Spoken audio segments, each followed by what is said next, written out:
Assalamualaikum warahmatullahi wabarakatuh. Waalaikumsalam warahmatullahi wabarakatuh.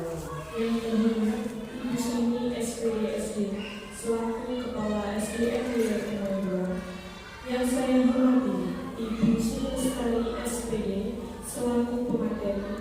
Yang saya hormati Bapak Ibu Guru beserta staf karyawan-karyawati SDM Wilayah 02. Pertama, marilah kita panjatkan puji syukur kehadirat Allah Subhanahu wa Ta'ala yang telah melimpahkan rahmat serta hidayahnya sehingga kita berkumpul dalam acara implementasi budaya positif dengan keadaan sehat walafiat. Tak lupa selawat serta salam kita panjatkan kepada junjungan kita Nabi Muhammad SAW yang telah kita nantikan syafaatnya di yaumul qiyamah. Allahumma amin. Hadirin yang saya hormati, perkenankanlah saya selaku moderator untuk mengatur jalannya acara implementasi budaya positif dan menyampaikan susunan acara pada pagi hari ini. Susunan acara pada implementasi budaya positif: 1. Pembukaan. 2. Sambutan dari Kepala SDM Wilayah 02. 3. Penyampaian materi. 4. Sesi tanya jawab. 5. Penutup. Marilah kita buka acara ini dengan bacaan Al-Fatihah.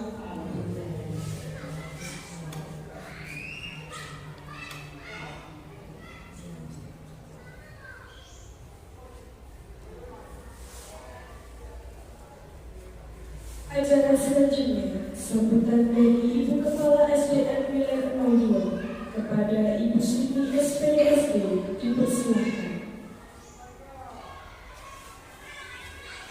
Assalamualaikum warahmatullahi wabarakatuh. Bapak Ibu Guru SDN Wilayah 2 yang saya hormati, Ibu Sri Lestari SPD yang saya hormati, perkenankan saya di sini selaku Kepala SDN Wilayah 2 menyampaikan prakata dalam acara pengimbasan guru penggerak Angkatan 5 SDN Wilayah 2 yang mengusung tema budaya positif, yaitu budaya baik yang dapat diterapkan di lingkungan kelas maupun di lingkungan sekolah dengan tujuan untuk menciptakan suasana belajar yang aman, nyaman, dan membangun paradigma baru dalam mencapai tujuan pembelajaran yang bisa menjadi suri teladan bagi kita semua dan anak-anak didik kita, sehingga tujuan pembelajaran di SDN Wilayah 2 bisa tercapai. Untuk itu, waktu sepenuhnya kami serahkan kepada Ibu Sri Lestari SPD untuk menyampaikan paparan terkait dengan budaya positif kepada teman-teman semua. Terima kasih. Mudah-mudahan acara pada kesempatan ini bermanfaat bagi kita semua dan mampu mendukung kegiatan pembelajaran di SDN Wilayah 2 dengan budaya positif. Akhir kata, wassalamualaikum warahmatullahi wabarakatuh. Kami haturkan terima kasih kepada Ibu Srini SPDSD. Acara selanjutnya, penyampaian materi kepada pemateri Ibu Sri Lestari SPD dipersilakan.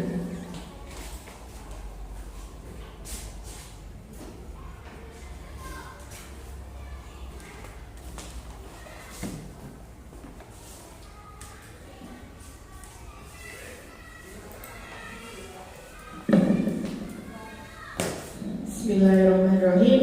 Assalamualaikum warahmatullahi wabarakatuh.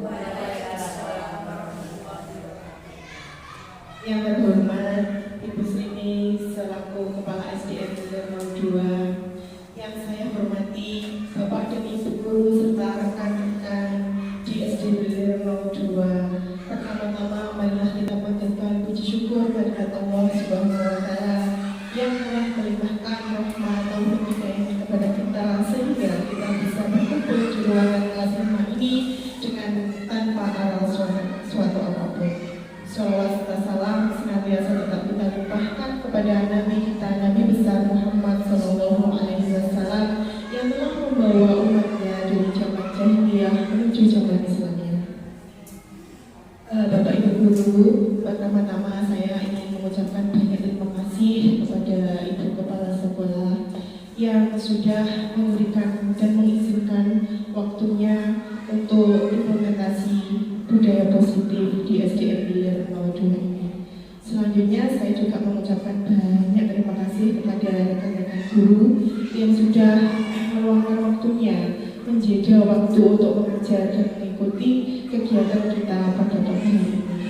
Marilah pada pagi hari ini kita menghadirkan suasana yang gembira ini. Boleh saya tekankan karena ini nanti hubungannya dengan disiplin positif yang akan kita tanamkan kepada anak-anak kita.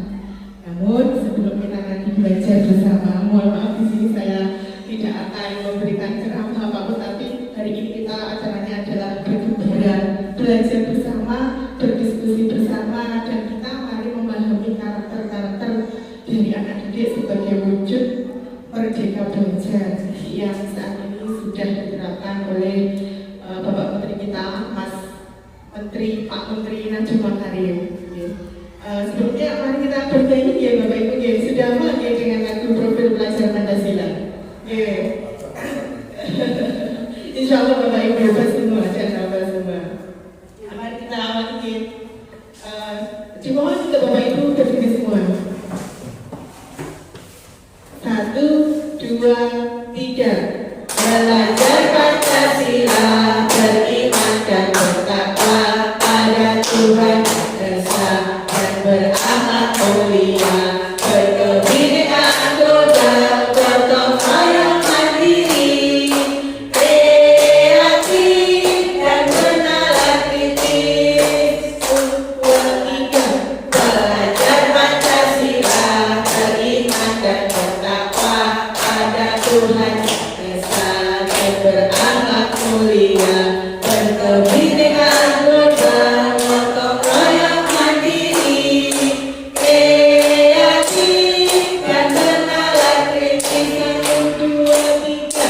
Belajar Pancasila, beriman dan bertakwa pada Tuhan Yang Esa dan berakhlak mulia, berkebinekaan global, gotong royong mandiri, kreatif dan bernalar kritis.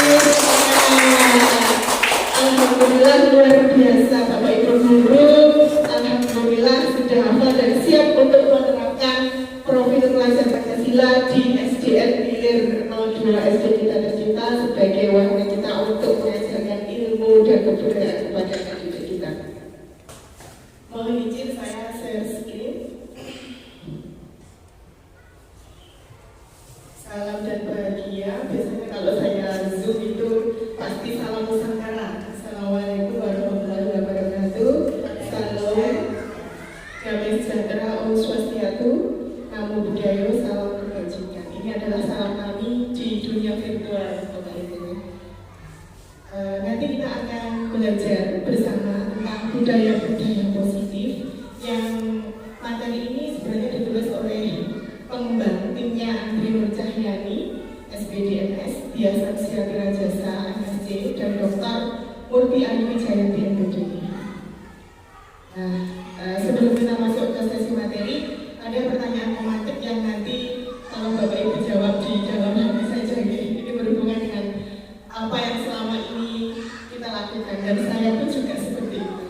Yang pertama, apakah Anda setuju dengan pernyataan demikian bahwa hukuman itu dapat mendisiplinkan anak Bapak Ibu?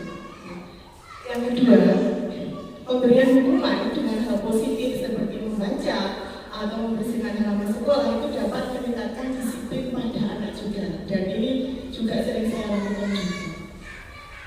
Yang ketiga, memberi perhatian dapat meningkatkan motivasi belajar anak. Sehingga anak tersebut rajin belajar dan termotivasi untuk mendapatkan penghargaan. Nah, ini semua nanti akan kita pelajari bersama-sama sesuai dengan teori paradigma lama dan teori atau pandangan paradigma yang sekarang sudah mulai berubah. Nah, nanti kita akan belajar bersama dengan perubahan paradigma dari stimulus respon ke teori kontrol. Kita belajar tentang disiplin positif dan apa itu motivasi seseorang melakukan perbuatan. Yang keempat kita belajar tentang kebutuhan dasar manusia. Terus kita akan belajar tentang membuat keyakinan kelas dan kita juga akan belajar tentang segitiga restitusi. Nah, sebelumnya Bapak Ibu, nggak usah tegang. Nah, kita akan melakukan sebuah permainan ya. Permainan ini biasanya saya gunakan ketika sebelum awal mengajar Bapak Ibu. Permainan ini saya berikan fun game. Tapi sebelum kita praktek tentang kepala tangan, saya ingin membuat permainan bersama Bapak Ibu semua. Nanti setelah permainan kita baru masuk ke kepala tangan. Nah, permainannya begini Bapak Ibu. Sebutkan makanan favorit Bapak Ibu sesuai huruf terakhir makanan favorit saya. Misalkan saya suka mie ayam, kemudian secara acak ataupun nanti saya akan menunjuk kepada Bu Sri, mie ayam M. Nah, Ibu menjawab makanan kesukaan M. M terakhir Bu, huruf terakhir mie ayam nanti M. Oh, Bu Sri M nanti suka makanan apa ya M-nya? M mungkin apa Bapak Ibu? Mie goreng. Nah, mie goreng kan terakhirnya G. Bu Novi jawab G itu apa ya? Makanan kesukaan atau snack? Misalnya burjo.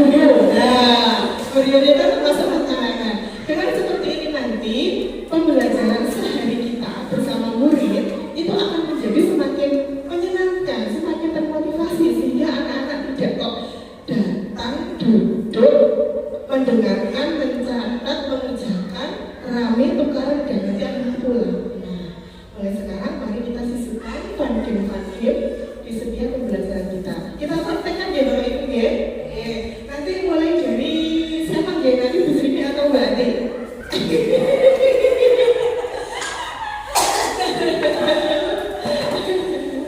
Jadi Ibu mau ya Bu Sri ya. Bu Sri saya itu kalau di rumah suka makan seblak. Monggo Ibu seblak A. Monggo Ibu mau menyebutkan makanan kesukaannya A. Monggo Kacang goreng. Kacang goreng. Nah, Ibu kita suka kacang goreng. Kemudian Mbak Novi, huruf B Mbak Novi apa? Makanan kesukaannya Mbak Novi? Gado-gado. Gado-gado itu sehat sekali. Oh, Pak Doni suka huruf O apa? Onde-onde. Onde-onde. Seperti orangnya onde-onde. Lembut-lembut seger. Onde-onde. Kita apa Bude? Makanan kesukaan Bude yang berarah huruf E. Ayo pempek.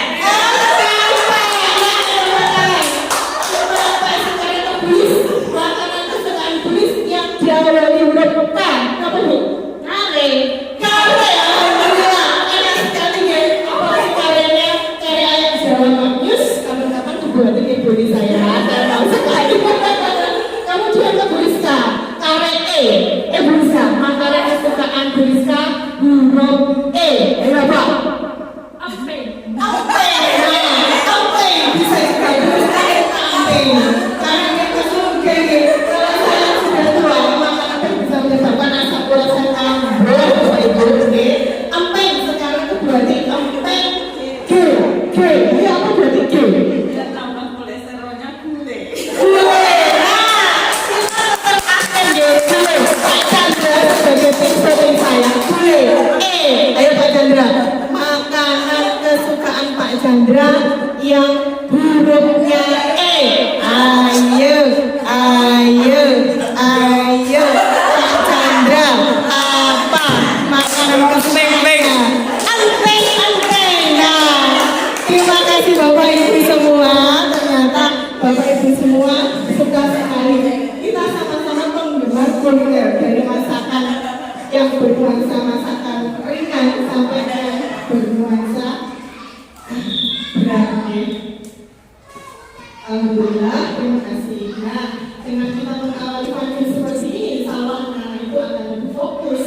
juga rahasia ini untuk diberikan kepada orang tersebut dengan berbagai cara.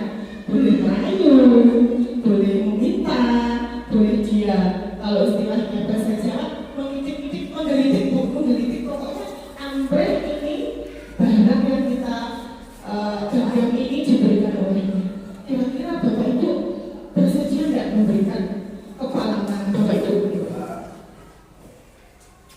Karena barang ini termasuk barang yang betul-betul saya butuhkan dan baru saja saya memilikinya, saya yakin dengan berbagai usaha untuk tidak memberikannya kepada yang meminta.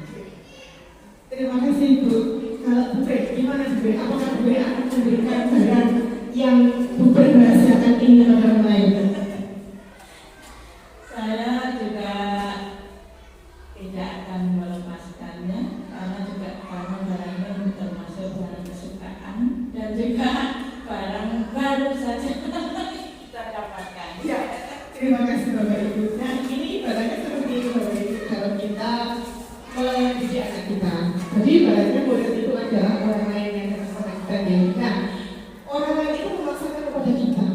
Kita kan juga nggak mau ya. Nah ini kan gini, manusia itu tidak boleh dipaksa atas keinginan orang lain. Walaupun nanti itu akan diberikan kepada orang lain, tapi ini nanti efeknya kita nggak rela. Jadi dia itu meminta hak dari kita yang itu tidak bisa kita berikan. Ini nantilah yang akan kita pelajari bersama-sama tentang perubahan paradigma kita dalam lanjut ya Bapak Ibu.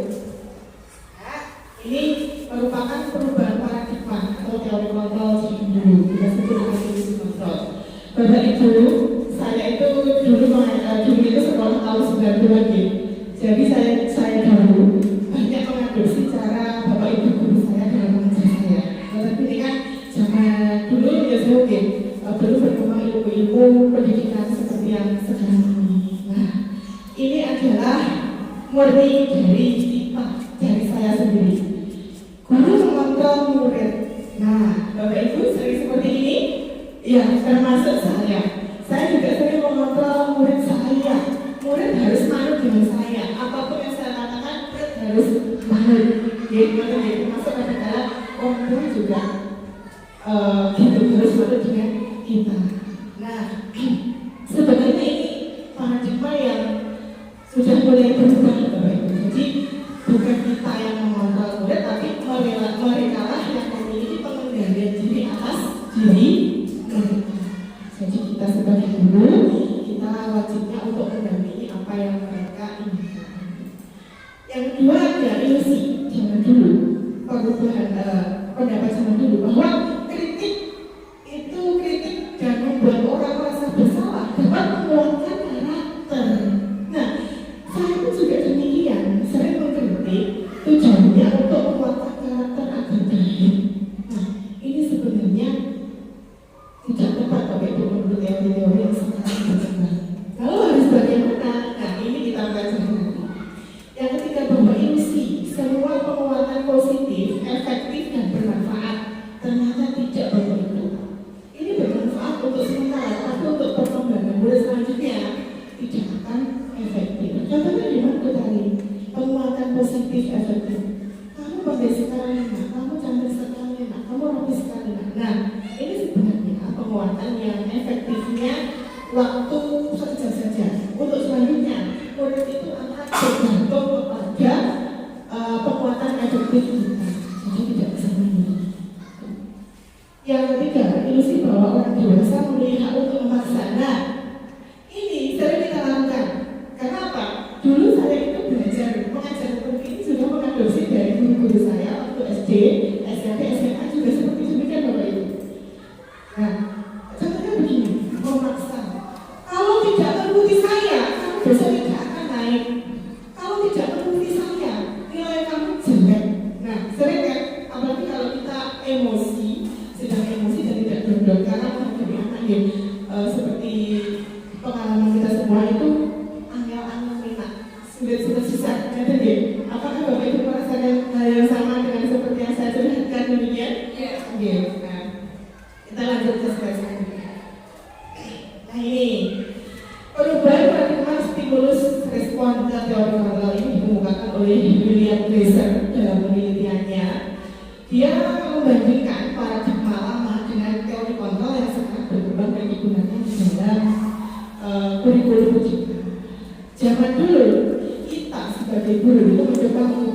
orang agar berpandangan sama dengan kita.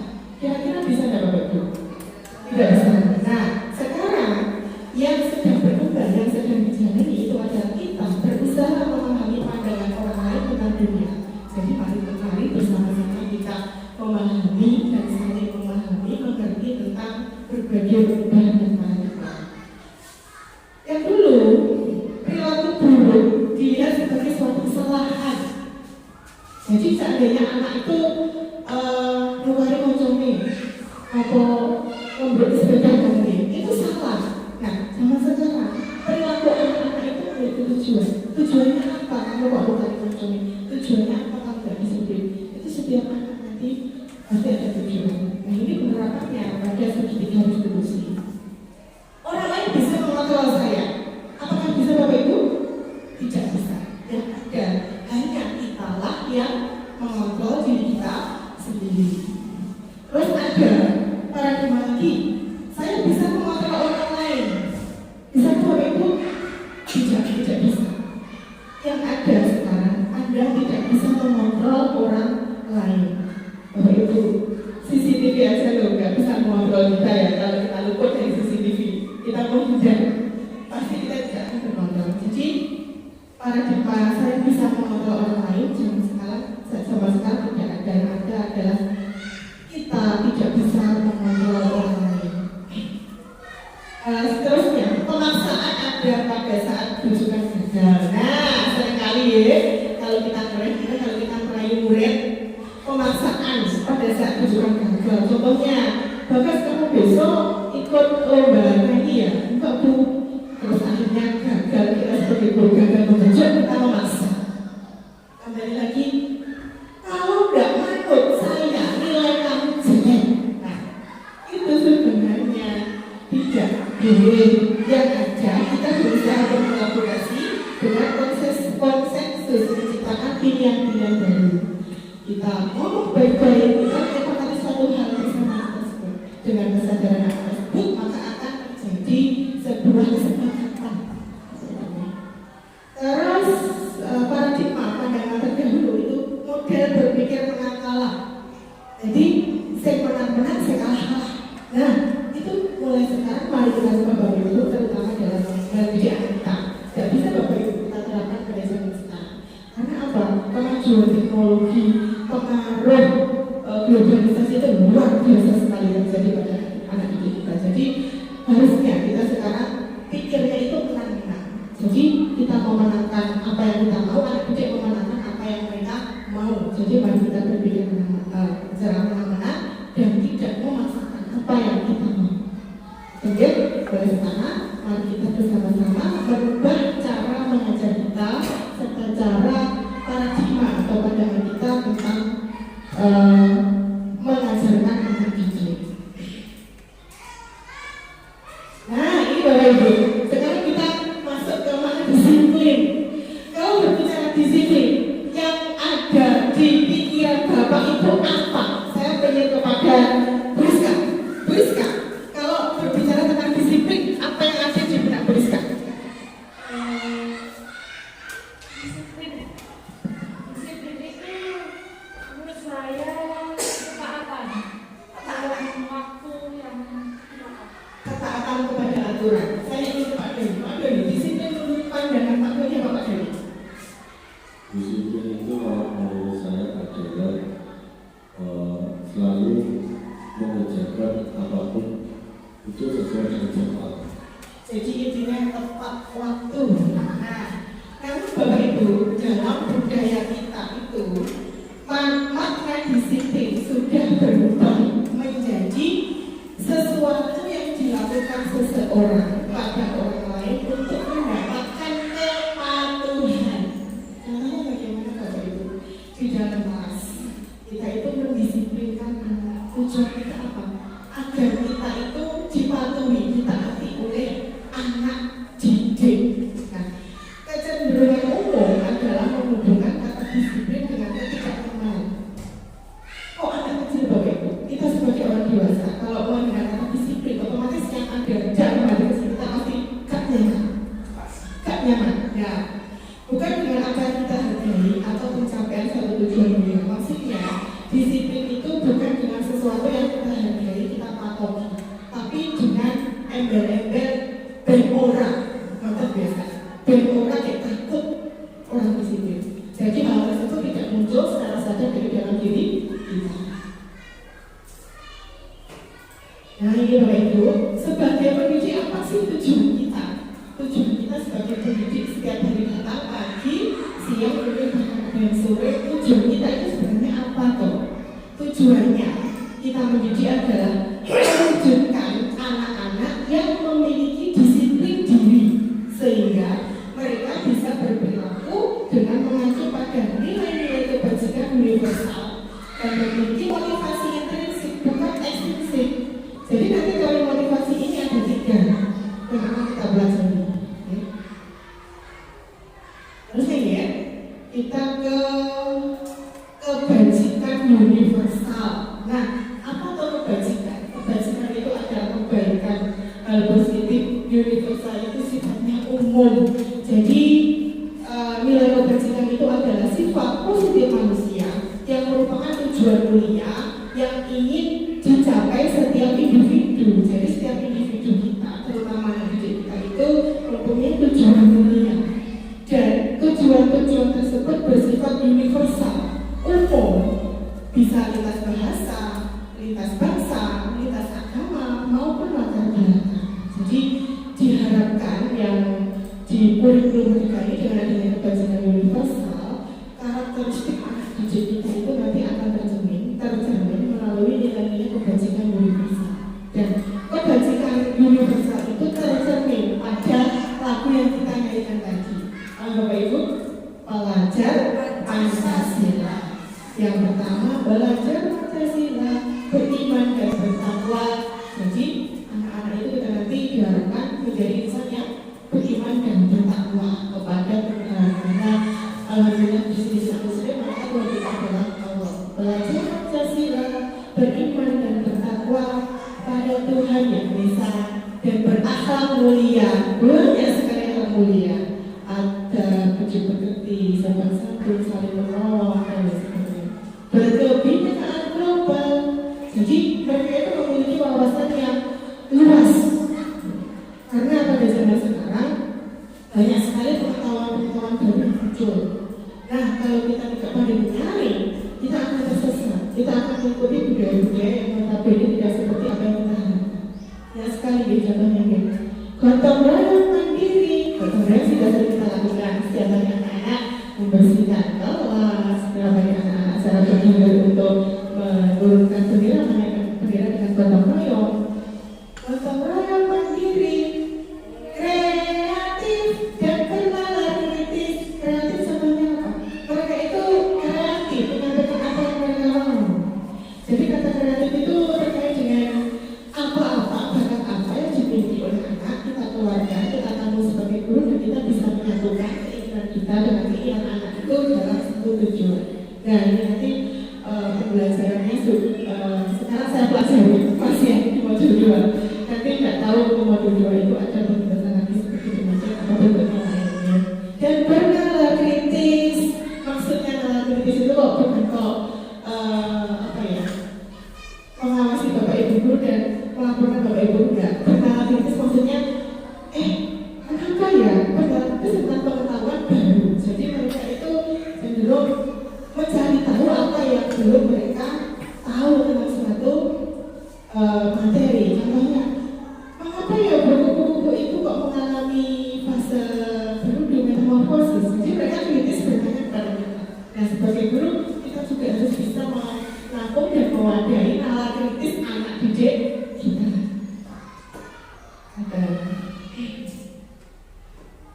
Kita masuk ke teori motivasi yang kedua, yaitu teori motivasi perilaku manusia. Nah, manusia, Bapak Ibu, adalah makhluk Tuhan yang paling sempurna, yang kadang-kadang memiliki masalah yang rumit, kompleks, serta pandai-pandai, dan manusia adalah makhluk Allah yang paling sempurna karena dianugerahi oleh akal dan pikiran untuk mencerna, merasa, membedakan apa yang baik dan apa yang buruk. Dalam berperilaku manusia itu Bapak Ibu ada teori-teori teorinya. Nah, ada 3 teori yang kita lakukan biasanya ya Bapak Ibu. Apa itu? Yang pertama, teorinya adalah untuk menghindari ketidaknyamanan atau hukuman.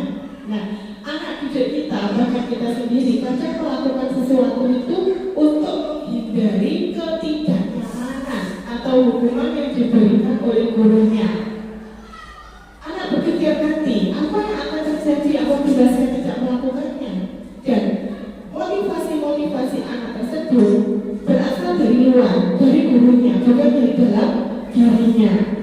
Contohnya gini, aku nanti kalau tidak mengerjakan PR, pasti aku akan cukup Butari. Butari biasanya menghukum menulis, biasanya membersihkan kelas, biasanya Butari menyuruh pikir. Nah, jadi anak tersebut melakukan sesuatu itu karena takut dihukum. Bapak Ibu apakah merasakan demikian? Iya. Yang kedua, untuk mendapatkan imbalan dari orang lain atau institusi. Sebagai contoh, dalam pembelajaran, anak-anak ada saat matematika. Ini siapa yang bisa maju, pokok yang maju, benar atau salah, nanti akan dikasih roti. Nah, anak-anak itu biasanya maju berutuk, betul ya? Tujuannya apa? Mereka itu ingin imbalannya saja, tapi mereka tidak ingin menyelesaikan soal matematika yang akan kita ajarkan. Ini betul. Lain kalau kita anak-anak udah punya soal ini. Ini tidak sulit tapi agak rumit. Itu biasanya. Siapa yang mau maju? Iya, Bapak Ibu. Iya.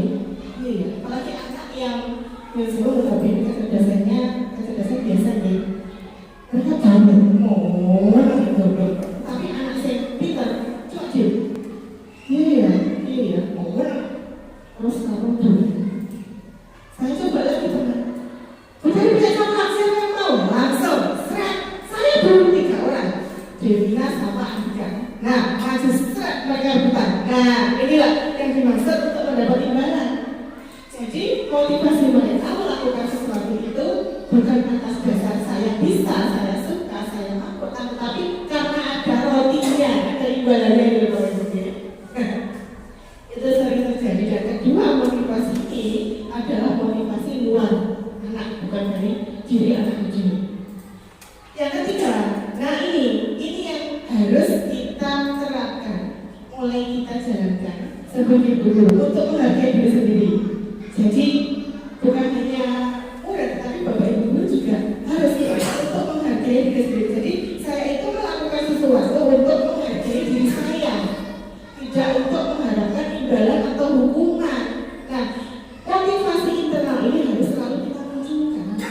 Jadi dalam diri kita, Bapak Ibu. Contohnya, saya itu terkait administrasi, terkait masuk kelas, terkait pada aturan sekolah, itu bukan atas dasar kita takut pada hukuman, takut pada aturan, tetapi kita harus memunculkan motivasi positif. Saya sebagai contoh untuk orang lain, saya sebagai pribadi seorang guru yang harus dicontoh oleh anak didik kita. Seperti kata yang saya Dewantono bahwa guru itu adalah sebagai suri tauladan yang baik. Jadi anak didik kita, Bapak Ibu, itu cenderung meniru apa yang kita lakukan. Dan kita sebagai pendidik itu harusnya mencontohkan hal-hal positif, karena tujuan kita itu positif. Dan kita melakukan hal tersebut itu harus berasal dari diri kita, kesadaran kita, bukan atas dasar takut, bukan atas dasar imbalan. Kemudian lanjut ke slide 2. Nah, disiplin positif ini kita terapkan di sekolah, ke ruang lingkup, ke breakdown yang lebih kecil lagi pada kelas-kelas itu. Tujuannya apa ke Bapak Ibu? Agar nanti anak didik kita, anak kelas 1, 2, 3, 4, dan 5 itu secara sadar memahami tingkah lakunya. Mereka bertanggung jawab atas tindakannya serta menghormati dirinya sendiri dan orang lain. Itu muncul atas dasar keyakinan mereka sendiri dan bukan dasar ancaman.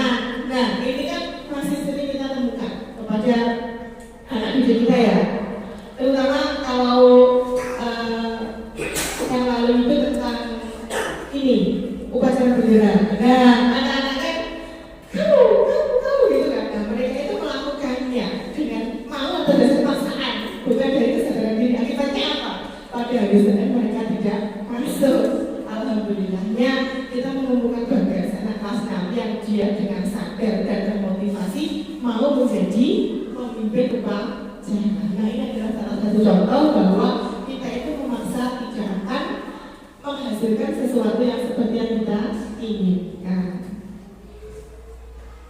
Lanjut slide selanjutnya. Atau ya Bapak Ibu.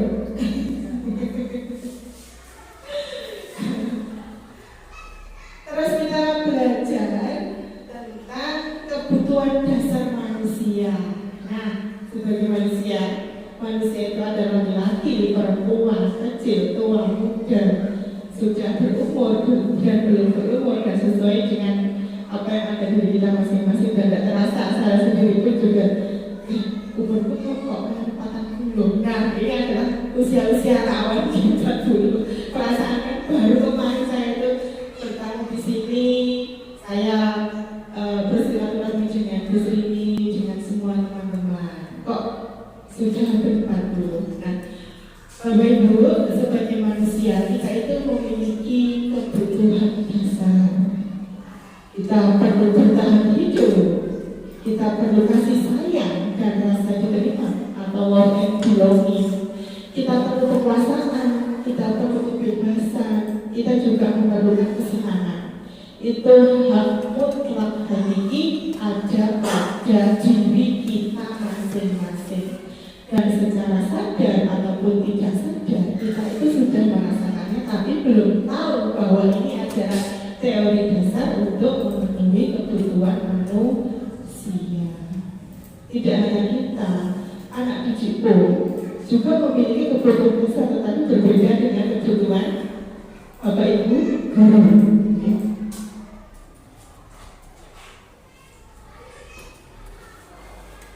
Kebutuhan dasar manusia apa atau kebutuhan dasar manusia? Seluruh tindakan manusia memiliki tujuan. Semua yang kita lakukan adalah usaha terbaik kita untuk mendapatkan apa yang kita inginkan. Ketika kita mendapatkan apa yang kita inginkan, sebenarnya saat itu kita sudah memenuhi satu atau lebih dari satu kebutuhan dasar kita. Nah, kebutuhan dasar itu ada 5. Yang pertama, survival atau kebutuhan untuk bertahan hidup. Yang kedua, love and belonging, kita butuh dicintai, mencintai, dan rasa diterima. Yang ketiga, kita butuh freedom atau kebebasan. Yang keempat, kita butuh fun, rasa fun. Apa itu? Kesenangan. Dan yang kelima, kita itu butuh power atau penguasaan atas diri kita. Mari kita bahas satu persatu ya. Nah, yang pertama adalah manusia membutuhkan kebutuhan untuk bertahan hidup. Nah, apa yang kita lakukan untuk bertahan hidup, Bapak Ibu? Untuk bertahan hidup kan kita butuh makan, minum, sandang, pangan, papan, dan itu harus ada di sekitar kita. Nah, kebutuhan hidup ini sifatnya adalah fisiologis untuk mempertahankan kelangsungan hidup kita. Misalnya, kita butuh kesehatan, kita butuh rumah, kita butuh makanan, kita butuh semua komponen psikologis pada kebutuhan ini untuk memenuhi kebutuhan survival atau perasaan aman. Nah, kalau sudah terpenuhi, kita akan merasa aman dan kita yakin bisa untuk melakukan kebutuhan hidup. Yang kedua, anak dan manusia itu membutuhkan cinta dan kasih sayang. Maksudnya di sini adalah kebutuhan untuk diterima. Kebutuhan cinta dan kasih sayang adalah love belonging. Itu termasuk kebutuhan psikologis. Nah, seperti kita temukan Bapak Ibu, anak itu biasanya kalau di kelas ada yang keluar seks sendiri mencari perhatian. Dan saya itu ingat zaman dulu SD, ada teman saya yang umur itu terus ada yang meletup, wah ini kurang kasih sayang, orang kayak badan berguru. Nah, kira-kira anak tersebut pada zaman dulu berusaha untuk memenuhi kebutuhan dirinya akan cinta dan kasih sayang. Seperti pada teori bahwa semua perilaku itu memiliki tujuan tertentu. Kebutuhan untuk memberi dan menerima kasih sayang dan kebutuhan untuk merasa menjadi bagian dari suatu kelompok. Jadi anak-anak tersebut merasakan kebutuhan dirinya itu harus diterima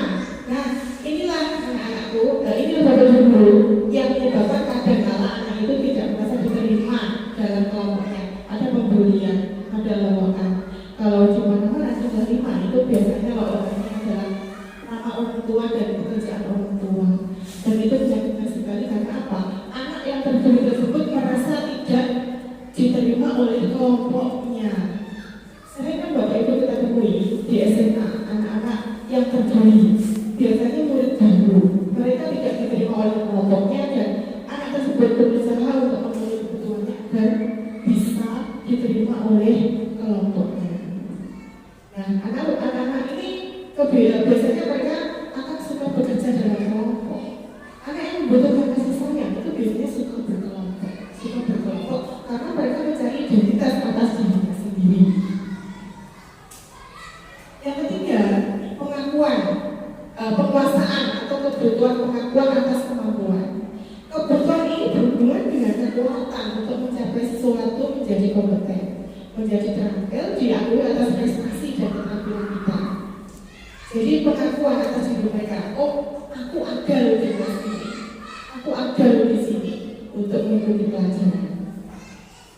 Yang keempat itu adalah kebebasan. Kebebasan itu kebutuhan akan pilihan. Kebutuhan ini merupakan kebutuhan untuk memilih dan membuat pilihan, untuk mandiri, mengeksplorasi hal baru. Jadi dalam kelas itu anak-anak memiliki kebebasan untuk memilih dan membuat pilihan. Aku pengen pilih logo, aku pengen gaya monolog.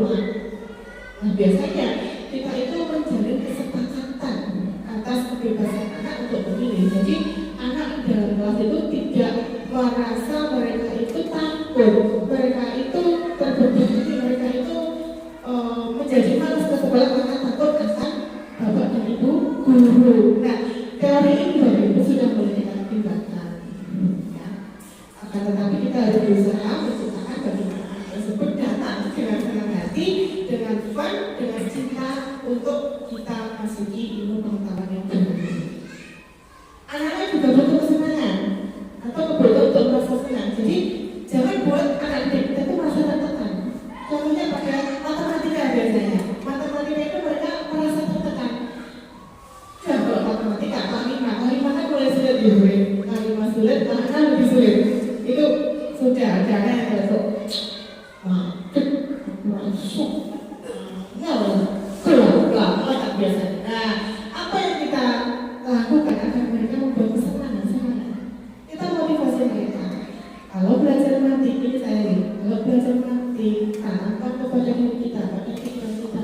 Saya mencintai kamu matematika. Kamu harus bisa kita kerjakan. Kalau tidak seperti itu, anak-anak akan malas untuk biasanya. Takut tidak pernah. Bukan kok anak saya pun Bapak Ibu juga seperti itu. Pada zaman dulu itu, takutnya luar biasa. Karena apa? Ada ancaman dari Bapak Ibu guru, ada hukuman. Sampai sekarang efeknya itu masih merasakan. Dan ini berusaha saya terangkan juga kepada anak-anak didik itu bagaimana sih mencintai sehingga mereka akan senang terhadap pelajaran-pelajaran yang kita sampaikan. Ketika kita menemukan perilaku anak yang tidak sesuai aturan, ada baiknya kita mencari tahu kebutuhan dasar apa yang dia butuhkan. Misalnya, ketika ada anak yang sering mengejek temannya, sebagai guru kita bisa menanyakan mengapa ia melakukan hal tersebut.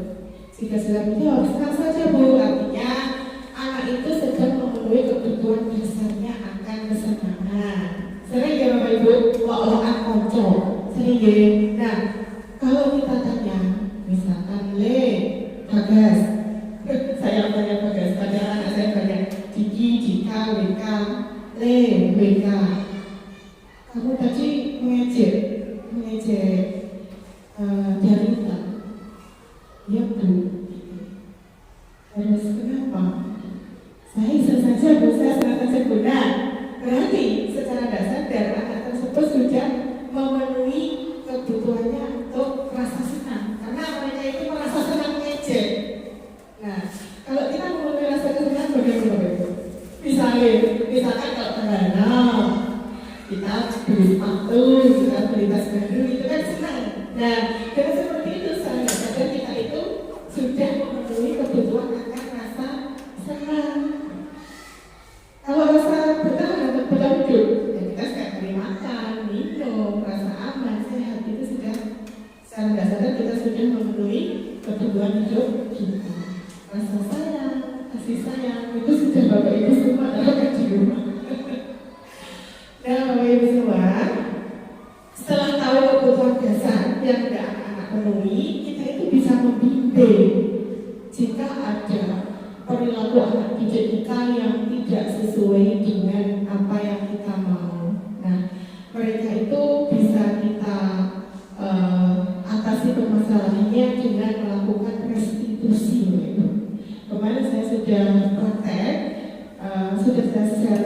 mungkin Bapak Ibu kalau di rumah ada waktu kosong tidak apa-apa, cuma sehari atau dilihat. Kemarin itu saya minta tolong Bu Rizka dan saya minta tolong Mbak Rim serta sama untuk menjadi aktornya atau artisnya, dan ternyata mereka itu senang sekali Bapak Ibu. Padahal kemarin itu saya sudah berjalan, aduh, isi paling apik siapa, nanti tak suruh nanti gimana ya.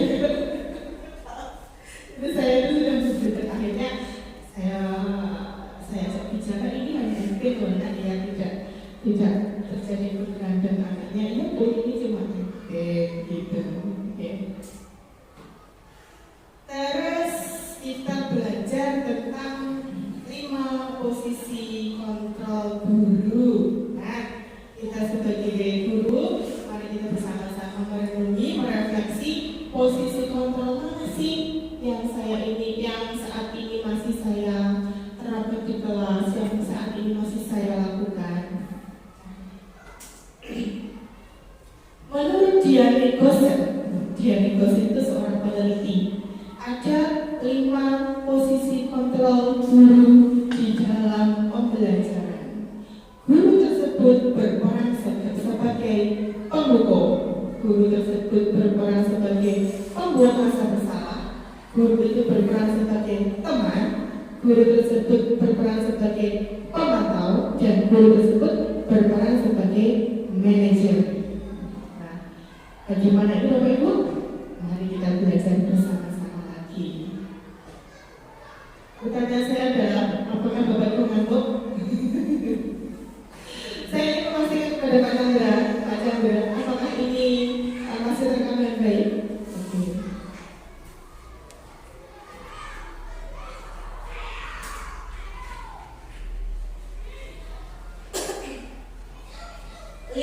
Posisi kontrol. Mari kita merefleksi apa yang sudah kita lakukan kepada anak didik kita. Penghukum. Seorang penghukum bisa menggunakan hukuman fisik atau verbal. Ini mutlak sekali saya pernah mendapatkan memperoleh guru sebagai penghukum. Tahun 90 saya masuk SD, saya masih ingat ketika saya tidak hafal perkalian 9.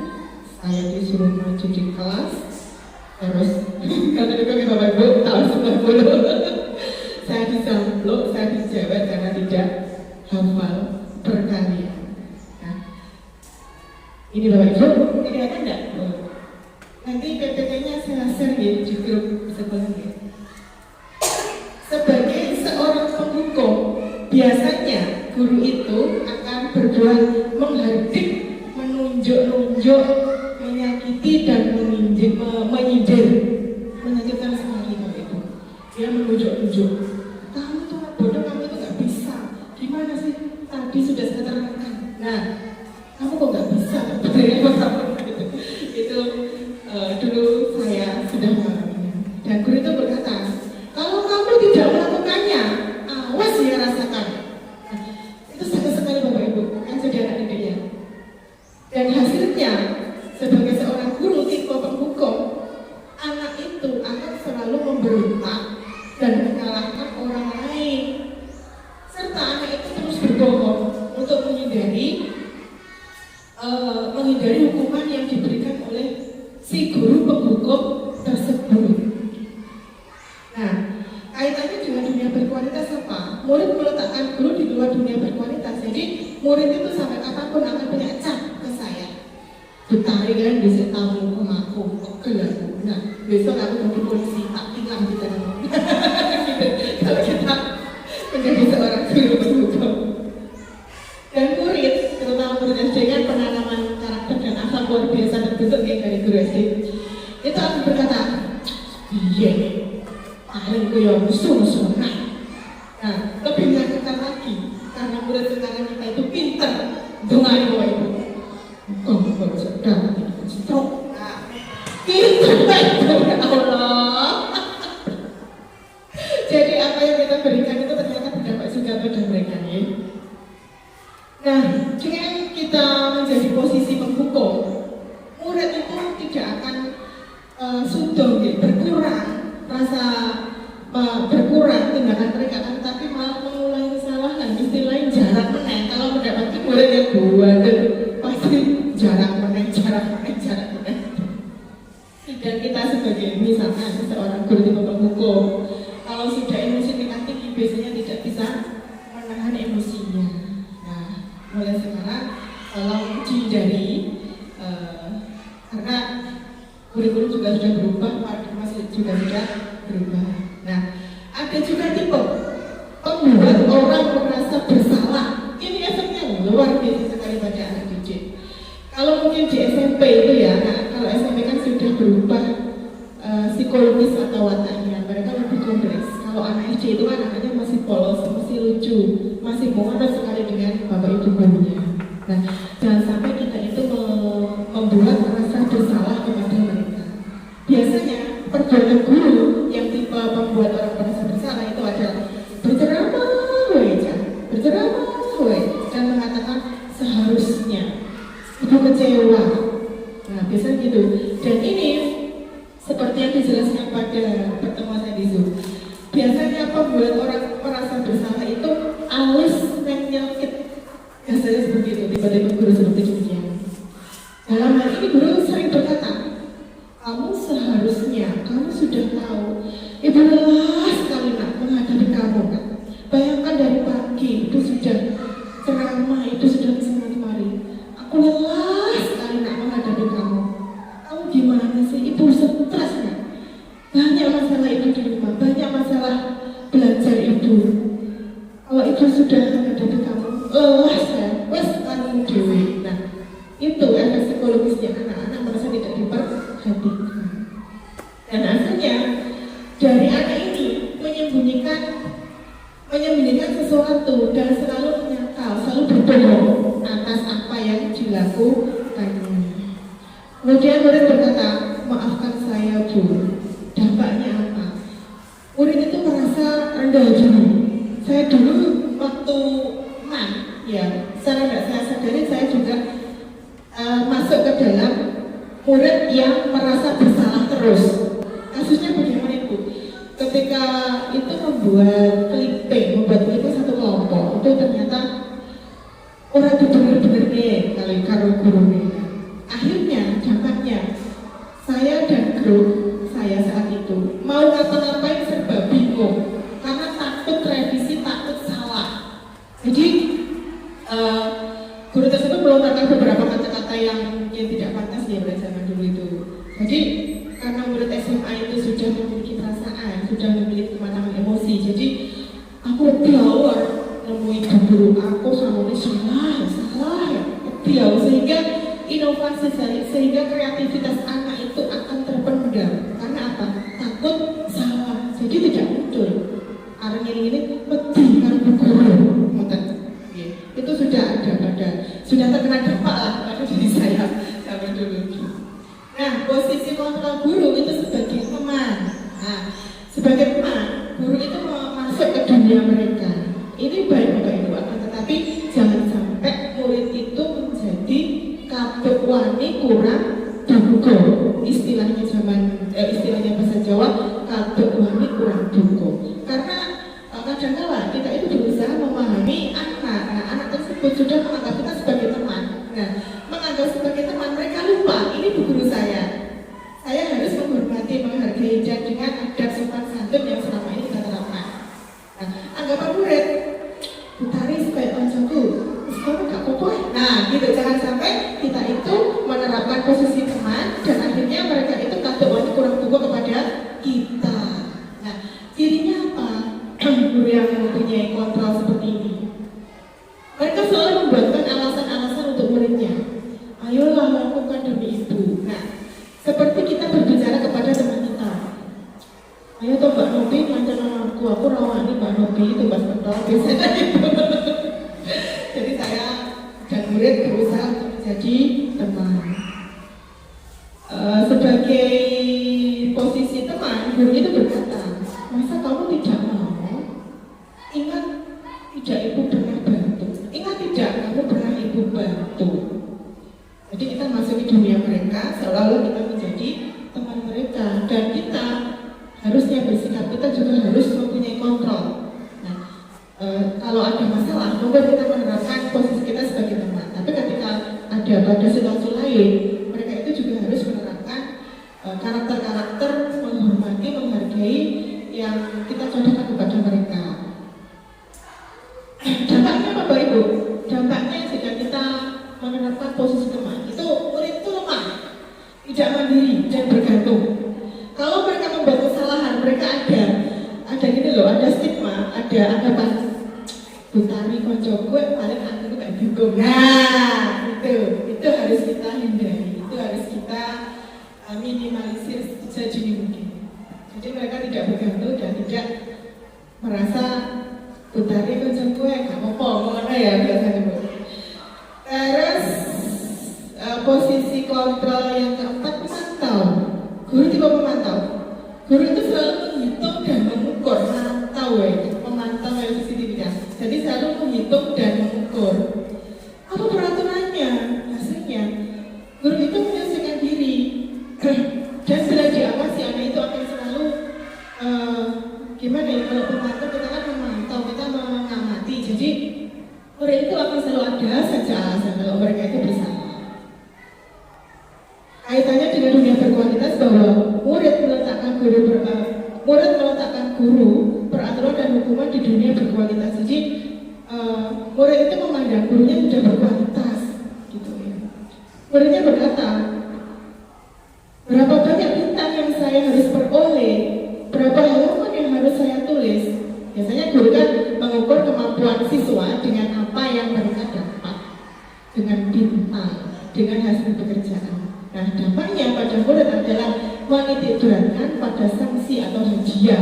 Ini hubungannya dengan perilaku yang selalu memberikan hadiah. Jadi ketika anak tersebut sudah mencapai suatu pencapaian, misalkan mempunyai bintang 5, dia nagih, Bapak Ibu, apa hadiah untuk saya? Saya sudah menghasilkan bintang 5 loh, mana hadiah saya? Gitu. Nah, posisi kontrol guru yang paling diharapkan oleh Pak Menteri, dan itu harus kita belajar bersama-sama adalah sebagai manajer. Sebagai manajer, guru tersebut tidak menghukum, tidak merasa bersalah. Guru itu menempatkan diri sebagai teman, guru itu menempatkan diri sebagai pemantau anak. Nah, biasanya apa Bapak Ibu yang diperbuat? Biasanya Bapak Ibu guru itu mengajukan pertanyaan-pertanyaan. Jadi posisinya seperti seorang manajer. Bayangkan kita menjadi manajer suatu perusahaan. Kita kan kerjanya memantau, kita kan mengevaluasi, kita kan membuat program. Jadi diibaratkan guru itu sebagai manajer. Guru berkata, apa yang kita yakini, apa yang bisa mau kerjakan untuk memperbaiki masalah ini. Jadi berusaha musyawarah baik dengan murid agar murid tersebut kembali kepada dunianya. Nah, hasilnya murid itu akan terkuatkan, pribadi mereka tidak rapuh, tapi pribadi mereka menjadi pribadi yang kuat. Terus guru berkata, bagaimana cara bisa memperbaiki kesalahan, Bu? Dampaknya apa? Murid itu bisa mengevaluasi diri, bagaimana dia memperbaiki diri dan dia tidak bergantung kepada guru yang lain. Tapi murid ini bisa mengevaluasi dan bisa memunculkan memunculkan saran-saran dan solusi atas permasalahan yang dibuat. Nah, ini contoh-contohnya. Ada pernyataan, saya kecewa sekali. Itu siapa yang mengatakannya? Pasti pembuat orang merasa bersalah. Nah, kalau kamu tidak pernah benar melakukannya, itu ciri-ciri guru penghukum. Ayolah, lakukan demi Bapak Ibu nak. Ayolah nak, ikut lomba itu nak, buat Bapak Ibu bangga. Itu sebagai teman. Apa kamu hari ini mendapatkan stiker bintang? Itu sebagai pemantau, selalu bertanya. Apa sarapanmu nak? Berapa sangumu hari ini nak? Kamu bisa nggak? Itu posisi sebagai pemantau. Kalau manajer, bagaimana kamu bisa menyelesaikan masalah ini? Contohnya kemarin saya membuat restitusi bersama Mbak Nim, dia tidak mengerjakan matematika. Bagaimana kamu bisa menyelesaikan masalah ini nak? Kemudian murid menjawab, saya minta waktunya Bu. Nah, itu atas inisiatif anak sendiri. Kamu yang paling terakhir jadi sebagai penghukum. Ini maksudnya adalah permainan sebenarnya Bapak Ibu. Kamu yang paling terakhir berarti kamu penghukum. Yang paling terakhir siapa? Saya. Nah, ini contoh video posisi konselor guru. Saya bukakan untuk LMS saya. LMS ini.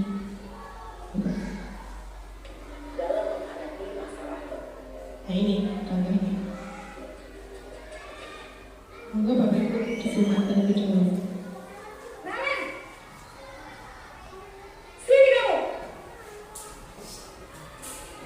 Selamat pagi, Bu. Selalu terlambat. Kamu deh, pasti terlambat. Maaf, Bu. Saya Apa? Apa coba? Alasan kamu apa lagi? Kapan sih kamu tidak terlambat? Malas sekali ya kamu jadi anak. saya Dasar pemalas. Gak kapok-kapok sih kamu. Sudah berapa kali terlambat? Sana, kamu keliling lapangan basket 2 kali. Ini kenapa gurunya saya top masih sekali. lakukan basket, Bu? Kenapa? Kamu melawan ibu? Berani-beraninya jawab. Sudah terlambat, masih berani jawab pula. Sekarang, keliling lapangan basket 5 kali sekalian. Biar kapok. Cepat. Pergi sana ke lapangan basket. Posisi tertutup biasanya Satu saja ya Bapak Ibu.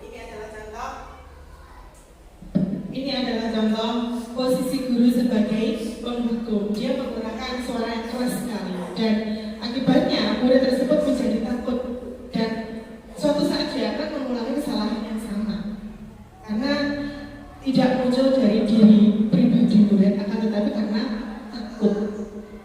Kita kembali ke PPT kita.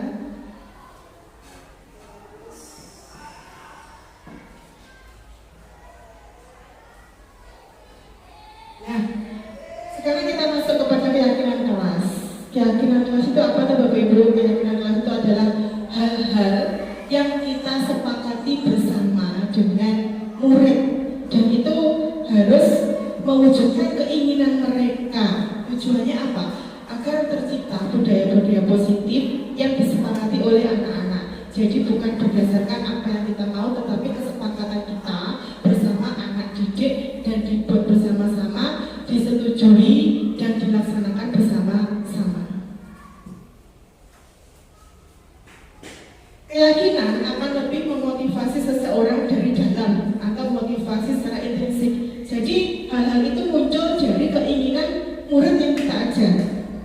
Seseorang akan lebih tergerak dan bersemangat untuk menjalankan keyakinannya daripada hanya sekedar mengikuti serangkaian peraturan. Jadi anak-anak itu lebih asik, lebih senang ketika apa yang mereka mau kita tampung, bukan peraturan yang kita buat dan mereka harus mematuhi. Dan biasanya mereka kalau sudah terbentuk keyakinan kelas, mereka akan melakukan apapun dengan nyaman dan tidak ada paksaan. Nah ini contoh Bapak Ibu, keyakinan kelas itu bersifat abstrak. Contohnya mengembalikan buku ke tempatnya, bersama-sama membersihkan kelas, saling menghargai, menghormati, tidak membuli, saling peduli, saling membantu teman, saling menolong, meletakkan sepatu pada tempatnya, masuk kelas mengucapkan salam, menghafalkan satu ayat pendek setiap hari, seperti yang kita sepakati bersama, menjaga kebersihan kelas, membuang sampah pada tempatnya, jika guru menerangkan, anak-anak mendengarkan dan tidak rame. Nah, alhamdulillah Bapak Ibu, saya kemarin sudah dari awal masuk itu sudah membuat keyakinan kelas dan alhamdulillah anak-anak itu sekarang sudah mulai berubah baik karakternya. Contohnya hal kecil saja, kalau itu menjadi kebiasaan akan sangat membahagiakan guru. Mereka masuk ke dalam kelas itu assalamualaikum, waalaikumsalam. Dan jika ada adik-adik kelas mereka yang kesini, sering kan kelas 4 baris, kelas 3 itu terus ujuk-ujuk kesini, tidak salam. Mereka gini, baik. Kenapa saya perhatikan? Salam disik. Nah, itu hal kecil yang sangat membahagiakan kita.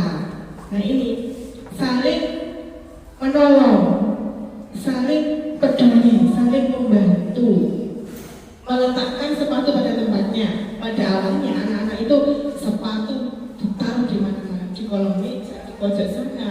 Dan sesudah kita itu membuat kesepakatan, jika ada anak yang lalai, maka kita tinggal mengingatkan,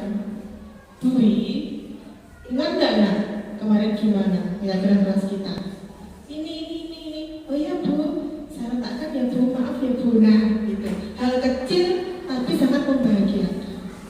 Semuanya kan berbeda dari hal itu Bapak Ibu. Kalau di kelas kita sudah terkondisi baik, kelas 1, 2, 3, 4, sampai 6 baik, insya Allah nanti budaya positif di SDN Negeri 2 ini akan tercipta dengan baik. Dan semuanya Bapak Ibu dari hal kecil itu sudah ada, dan mereka itu melaksanakannya dengan ikhlas tanpa suatu paksaan. Nah ini cara pembuatan keyakinan kelas bersifat abstrak, dan itu murni muncul dari kemauan akan tercipta kelas impian. Mungkin habis ini setelah ini Bapak Ibu juga bisa mempraktekannya. Apa sih yang saya mau bersama anak-anak, dan anak-anak tersebut disuruh mencatat di sticky note Bapak Ibu seperti jemiah itu di belakangnya ya. Tapi kemarin saya itu praktek lagi untuk tugas saya, jadi saya membuat kesepakatan kelas yang besar. Anak-anak itu sewenang. Aku ingin ini Bu, aku ingin tidak membuli Bu, aku ingin pelajarannya nggak rame. Menulis di sticky note terus menembakkan pada papan tulis. Ternyata hal tersebut membawa dampak luar biasa bagi karakternya. Dan ini harus disepakati dan dijalankan. Dan kalau ada anak-anak yang istilahnya tidak menjalankan, kita tinggal mengingatkan mereka.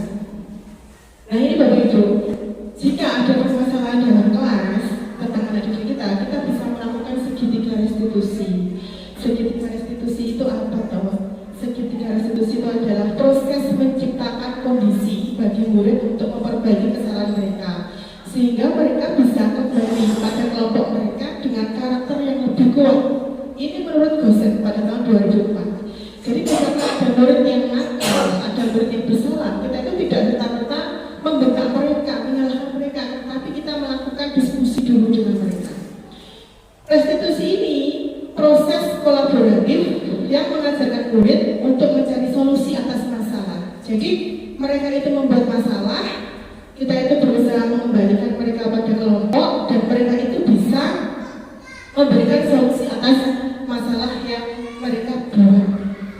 Jadi solusi bukan muncul dari kita, tapi dari murid kita. Manfaatnya apa Bapak Ibu untuk restitusi ini? Yang pertama adalah membantu murid menjadi lebih memiliki tujuan, menjadi seorang murid yang menerapkan disiplin positif dan memulihkan dirinya setelah berbuat salah. Sering sekali ya Bapak Ibu kita temui kasus-kasus anak berbuat salah, dan ada aja masalah yang ditimbulkan mereka, mulai dari bully, mulai dari mereka mengganggu, mulai dari mereka tidak mengerjakan PR, tidak memakai seragam tepat waktu seperti harinya dan lain sebagainya. Nah, bagaimana cara kita menangani permasalahan ini? Kita bisa menerapkan seperti segitiga restitusi. Tujuannya adalah menjadi orang yang menghargai nilai-nilai kebajikan yang mereka percaya. Nah, ini langkah-langkahnya Bapak Ibu. Yang pertama, jika ada anak yang kita nilai itu bermasalah, kita bisa menstabilkan identitas mereka. Kita memanggil mereka ke dalam satu ruangan, kita tanya, Baim, apakah betul seperti yang dikatakan oleh Pak Chandra? Ya Bu, saya beberapa kali tidak membawa baju seragam olahraga. Nah, kita berusaha menstabilkan identitas. Jadi kita menggali permasalahan apa yang mereka buat. Kemudian setelah anak itu ngaku, guru itu bisa berkata, nah, Baim, tidak ada manusia yang sempurna nak. Bapak Ibu dulu juga pernah melakukannya. Teman-temanmu pun juga pernah. Jadi kita buat anak tersebut, oh aku ternyata Bapak Ibu guruku ya pernah ini, pernah melakukan seperti yang kita lakukan. Nah, secara tidak sadar Bapak Ibu, anak-anak itu akan stabil identitasnya. Jadi tidak merasa bersalah karena ada teman. Langkah yang kedua adalah validasi kebutuhan. Membantu siswa mengenali basic atau kebutuhan yang ingin dipenuhi. Pada dasarnya, setiap tindakan manusia tujuannya adalah memiliki basic need, apakah itu power, freedom, love, and belonging, fun, and survival, seperti kebutuhan 5 dasar kebutuhan manusia. Kemudian kita bisa berkata contohnya kepada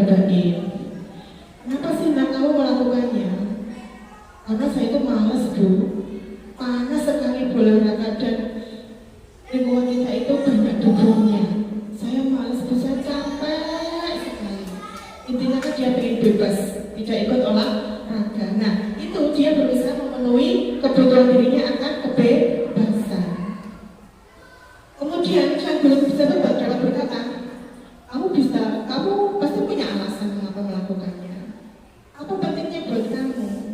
Nah, kemudian langkah ketiga adalah menanyakan keyakinan. Nah, anak melihat kesalahannya dihubungkan dengan norma sosial dan nilai-nilai yang mendasari dalam manusia berinteraksi dengan orang lain. Kalau sudah kita ngobrol secara tenang, menanyakan anak-anak tersebut, kemudian kita bisa mengaitkan keyakinan kelas yang kita bawa. Baik, kan kemarin kita membuat keyakinan kelas bahwa semua murid kan harus mengikuti semua rangkaian pembelajaran kan, tidak terkecuali olahraga itu kan juga materi yang harus kamu ikuti. Baik, paham kan? Nah, mulai besok Baik ikut ya olahraga bersama Pak Chandra, pasti dia ingat. Oh iya Bu, kenapa? Dia sudah membuat keyakinan dan itu harus disetujui dan disepakati oleh semua murid. Nah, terima kasih alhamdulillah materi budaya positif hari ini sudah selesai Bapak Ibu. Saya kembalikan kepada moderator.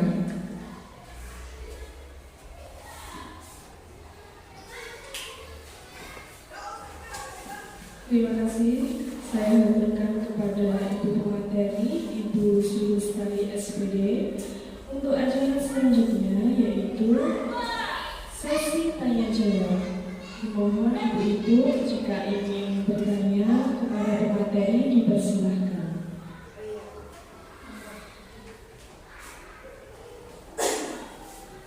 Terima kasih waktunya yang diberikan kepada saya.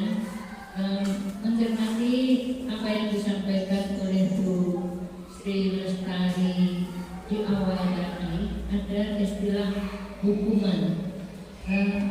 Memang kalau kita mendengarkan hukuman, belum juga kita tahu apa bentuk hukuman yang akan kita terima, rasanya kita baik orang tua maupun anak misalnya sudah drop duluan atau sudah waduh istilahnya hukuman. Tapi kalau mungkin di dalam kegiatan pembelajaran setiap hari, seandainya kita mau menyampaikan atau melakukan penerapan hukuman, mungkin kalau kita ganti dengan kata sanksi, insya Allah itu nanti agak lebih halus. Ya. Nah, nanti kalau anak-anak misalnya belum selesai mengerjakan ini, apakah kamu sanggup diberi sanksi? Seperti itu mungkin akan lebih menerima dalam hati, tidak merasa jatuhkan pribadinya. Tapi kalau kata-kata itu misalnya nanti kalau kamu belum selesai mengerjakan akan saya beri hukuman loh. Tidak, istilahnya. Memang di dalam topiknya mungkin itu adalah narasinya hukuman. Tapi kita sebagai pendidik mungkin apakah tidak sebaiknya kalau kata-kata hukuman kita itu kita perhalus. Itu masukan untuk istilah hukuman. Kemudian yang perlu saya tanyakan, tadi Bu Tari menyampaikan bahwa sudah ada nilai-nilai positif atau istilahnya keyakinan kelas yang sudah panjenengan terapkan di kelas 5. Saya merasa berbangga dan bersyukur sudah ada percontohan pembelajaran yang menciptakan sekolah ramah anak. Dan apakah itu nanti bisa diimbaskan ke kelas-kelas lain? Saya mohon kepada ibu-ibu guru kelas yang lain, kepada seluruh Bapak Ibu guru, mudah-mudahan apa yang disampaikan Bu Tari itu nanti bisa dengan terapkan di kelas tantangan masing-masing, dan apakah Bu Tari mungkin sanggup untuk memberikan acuan-acuan atau mungkin diskusi teman sejawat itu seandainya terjadi hal-hal yang mungkin diterapkan di kelas 5 bisa, karena Bu Tari memang sudah dari awal itu mendapatkan petunjuk-petunjuk secara teknis dalam kegiatan sekolah merdeka. Harapan saya, ini bukan pertanyaan tapi masukan ya, mudah-mudahan Bapak Ibu guru juga tidak merasa enggan untuk mengadopsi teknik pembelajaran yang disampaikan oleh Bu Tari atau dilaksanakan oleh Bu Tari di kelas 5. Monggo didukung, semua bisa menerapkan ini. Mungkin hasilnya berbeda, tapi yang jelas itu adalah perlu ketelatenan, perlu pembiasaan secara rutin, dan memang kadang-kadang kita harus sedikit mengejar target materi pembelajaran, tapi harus kita awali dengan pembentukan karakter dulu. Kalau karakternya sudah terbentuk, dengan istilahnya Bu Tari adalah keyakinan kelasnya terbentuk, insya Allah apa saja materi yang akan kita pelajari, seorang guru tidak perlu istilahnya menghafal atau melihat buku apa yang harus dipelajari anak-anak. Anak-anak sudah yakin dengan apa yang akan dilakukan di hari itu. Jadi memang pembelajaran kurikulum merdeka ini, kalau dulu kita menganut bahwa Ki Hajar Dewantara itu adalah tokoh pendidikan, ternyata setelah digali dalamnya betul-betul masih relevan untuk diterapkan di masa sekarang ini. Jadi pendidikan sekarang ini masih mengarah ke pola yang mungkin menurut kita sebetulnya polanya Ki Hajar Dewantara itu berarti polanya pendidikan sebelum kemerdekaan. Tetapi ternyata setelah digali apa yang terkandung di dalam pembelajaran Ki Hajar Dewantara yang ada 3 keteladanan, ternyata masih relevan, dan mengapa sekarang itu diterapkan di pembelajaran sekolah ini dengan istilah kurikulum merdeka. Saya pikir itu Bapak Ibu guru, saya memberikan masukan saja. Kalau pertanyaan mungkin di kesempatan lain, hal yang sekiranya belum saya pahami mungkin akan saya tanyakan di lain waktu. Terima kasih.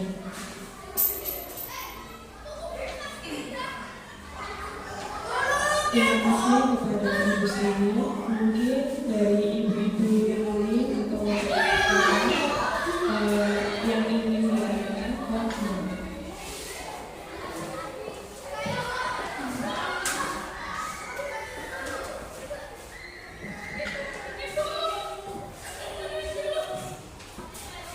terima kasih atas waktu yang diberikan. Saya mau bertanya sekali, apa tolong ukur dari penerapan budaya positif di sekolah?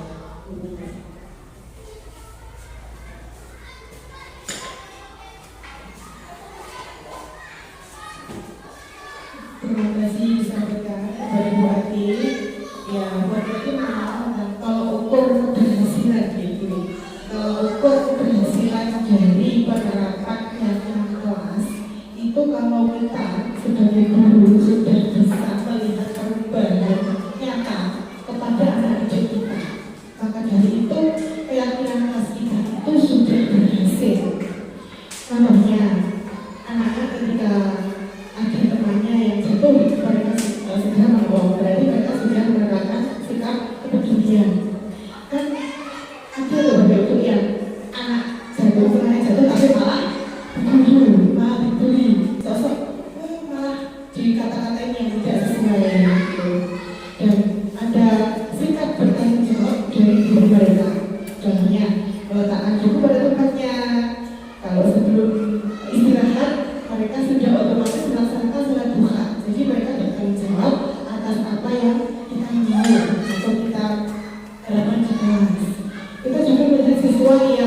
perubahan nyata dari karakter anak, dari karakter yang belum sesuai dengan harapan kita menjadi karakter yang berprofil pelajar Pancasila.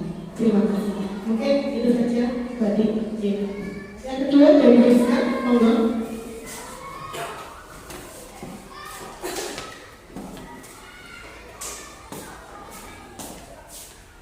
Terima kasih Pak untuk waktunya. Saya mau bertanya, selama mencari dalam menerapkan budaya positif, apa yang kendala apakah mencari alami dan kelas? Tolong jelaskan. Terima kasih Bu Rizka. Selama saya menerapkan jaringan kelas ini, memang ada kendala Bapak Ibu ya. Terutama kendalanya itu mood yang naik turun. Mood yang naik turun itu karena apa? Karena banyak tanggungan, banyak tugas yang harus terselesaikan. Jadi kadang-kadang saya itu kendalanya adalah lupa tidak mengingatkan anak. Namanya anak masih kecil, kadang-kadang suka dewe. Contohnya membuang sampah masih ada yang di kolong meja, di pojokan. Kalau habis makan tidak dibersihkan, itu seringkali juga saya itu lalai tidak membersihkan. Dan akhirnya konsekuensinya guru kelas yang membersihkan sampah tersebut. Nah, kendala berikutnya adalah dari anak tersebut juga anak yang lalai, anak yang agak-agak keluar dari kesepakatan kelas kita, membeli secara nggak sadar. Mereka itu maunya guyon, tapi lama-lama beli, lama-lama gibah. Nah, itu kan yang tidak kita inginkan. Nah, sebagai guru kita juga berkewajiban untuk mengingatkan mereka. Dan ada kali sebagai guru kita sendiri pun juga sering lalai, juga sering luput pandangan kita dari apa-apa yang mau kita terapkan di kelas ini agar kelas ini tercipta kelas impian. Kelas impian itu adalah kelas yang nyaman, kelas yang ngangeni oleh Ibu. Jadi anak-anak itu selalu merindukan, kapan ya selesai, kapan ya aku ketemu Bapak Ibu guruku, aku pengen gini gitu. Itu adalah ciri kelas yang ngangeni atau kelas impian. Jadi tidak ada tekanan, tidak ada ketakutan oleh murid. Mereka berangkat dengan hati yang happy, pulang dengan hati yang happy. Terima kasih. Demikian dari saya kembalikan kepada Bu Hafiz Aku.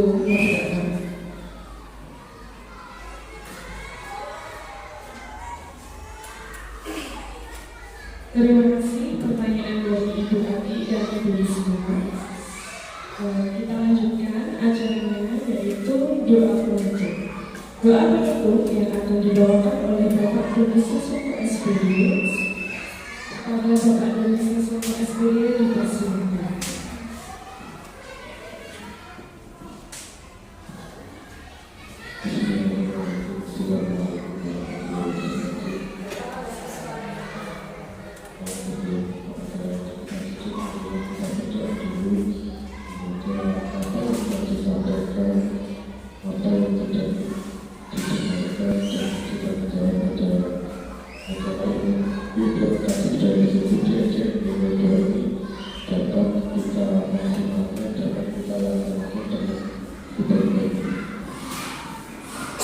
Terima kasih.